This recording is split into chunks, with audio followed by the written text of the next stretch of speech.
ఏంది రమేష్, ఎప్పుడు వరిని వేసేటోడివి, ఈసారి కంది జొన్న పంటలు వేస్తున్నావేంది? ఈ వానాకాలంలో ఎల్నినో ప్రభావం ఉంటుందని వాతావరణ శాఖ వారు హెచ్చరిస్తున్నారు. అందుకే ముందే జాగ్రత్త పడి కంది జొన్న వేస్తున్నా.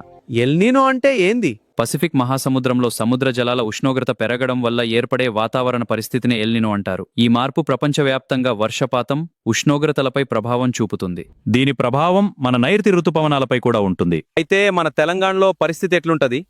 జూన్లో వానలు బాగానే పడవచ్చు, కానీ జూలై ఆగస్టులో వర్షాభావ పరిస్థితులు ఉండొచ్చు. ఎక్కువ రోజులు వానలు పడకపోవచ్చు, వేడిగాళ్లు రావచ్చు, పంట దిగుబడిపై ప్రభావం పడొచ్చు. ఉత్తర దక్షిణ తెలంగాణలో వానలు తక్కువ పడొచ్చు, మధ్య తెలంగాణలో బాగానే పడే అవకాశం ఉంది. అయితే రైతులు ఏం చేయాలి? ఒకవేళ భూగర్భ జలాలు, బోర్లు, నదులు, చెరువులో నీళ్లు తగ్గిపోయినా రైతులు నష్టపోవద్దని తెలంగాణ ప్రభుత్వం ప్రత్యామ్నాయ పంటలు వేయాలని సూచిస్తోంది. కంది, పెసర, మినుము, జొన్న, సజ్జ, కొర్రలు, నువ్వులు లాంటి పంటలు వేయాలి అన్న. వరి తప్పనిసరి అనుకుంటే స్వల్పకాలిక రకాలు ఎంచుకోవాలి రాజన్న.